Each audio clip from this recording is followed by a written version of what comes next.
Hello các bạn. Dạo gần đây số lượng các game JRPG xuất hiện khá là nhiều, khiến mình phải phân vân không biết nên thử tựa game nào. Tuy nhiên sau khi xem thử trailer của tựa game có tên là Regalia of Men of Monarch, mình đã test thử và thấy khá là bất ngờ về game chiến thuật này. Vậy nhiều bạn sẽ có câu hỏi rằng game có hay không?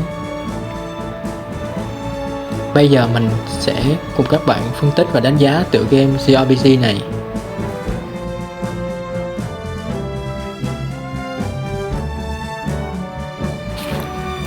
Regalia of Men of Monarch được ra mắt vào tháng 5 năm 2017. Game được phát triển bởi nhà phát hành Pixelated Mill. Người chơi được hóa thân vào vai Kay, người thừa kế đến từ vương quốc Ascalia. Nhân vật chính cứ tưởng mình may mắn được thừa kế bởi một di sản lớn, nhưng sự thật đó chính là cha cậu đã để lại một món nợ khổng lồ và cậu không có cách nào khác ngoài việc phải trả nợ.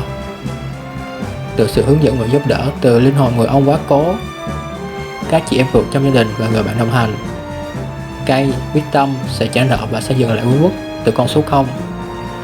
Đối với mình thì đây là một câu chuyện khá hài hước, dí dỏm nhưng cũng có rất nhiều chiều sâu. Ngoài lối chơi thiên về chiến thuật chủ đạo, game còn có yếu tố mô phỏng thời gian thực khá giống với các tựa game như Persona. Ở đây sẽ có khá nhiều bạn nghĩ rằng lại phiền phức với thời gian hơn quá.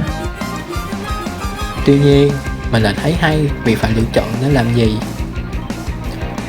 Bạn có thể nào là giao tiếp với các NPC nè, câu cá, xây dựng, hoặc ra ngoài cày để code level. Ở đây cũng có hai lựa chọn phụ, đó là hãy đi ngủ. Tuy nhiên nếu bạn không muốn game over thì đừng chọn chức năng này. Ở đây game có một hệ thống deadline khiến bạn phải tập trung hoàn thành mục đích trước hàng chót. Nghe thì thấy là khó đấy, nhưng thực chất là các nhiệm vụ chính rất là dễ. Bây giờ chúng ta sẽ quay lại về lối chơi chiến thuật của game.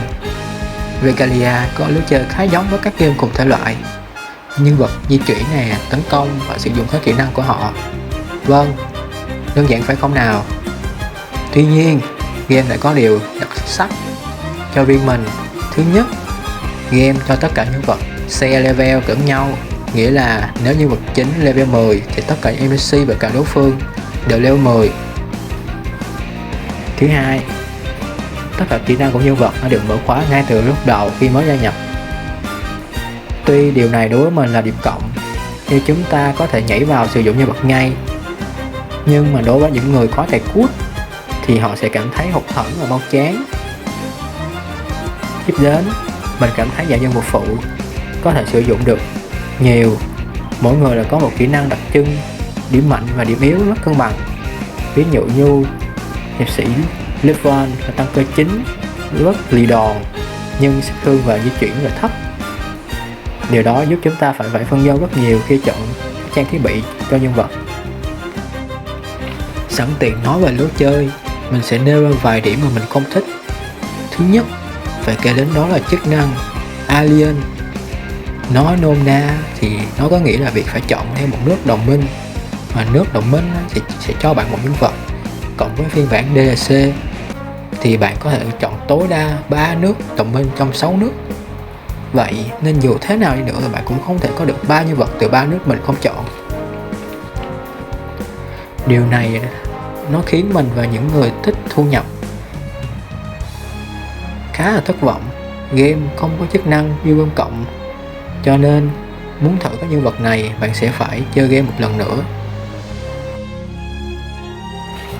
Game cũng có khá nhiều bug, như lâu lâu game bị mất hình, mất tiếng, nhưng nó vẫn không nặng bằng lỗi rage game. Mặc dù lỗi xảy ra không thường xuyên, nhưng nó là để lại ảnh hưởng rất lớn đến trải nghiệm của game của mình. Thứ nhất, đó bởi vì game loan màn hình khá chậm. Thứ hai, việc game chỉ cho sale bằng một số điểm đặc biệt như là các điểm cắm trại nào đó, thì một khi rate game mà bạn chưa kịp sale thì bạn cũng hiểu rồi đúng không? mà một lần chơi thì phải tốn gần 1 tiếng. Vậy nên chắc chắn nó sẽ không thể nào dễ chịu đối với mình được.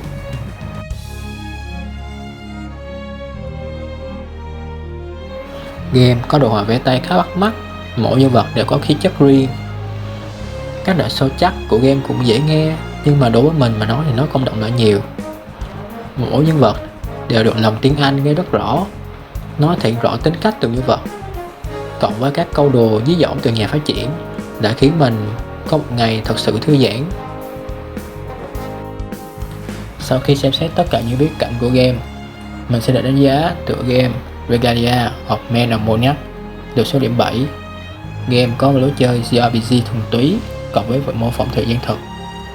Game khá hấp dẫn đối với người chơi, nhưng với một số lỗi bug gây ảnh hưởng đến trải nghiệm của game. Mình mong rằng nhà phát triển có thể cập nhật và bổ sung thêm một số chức năng mới. Cảm ơn các bạn đã theo dõi đến cuối đoạn video. Nếu các bạn thấy bài review của mình hay và chất thì hãy bấm like và đăng ký kênh. Chúc các bạn có một buổi tối vui vẻ. Hẹn gặp các bạn ở kỳ sau.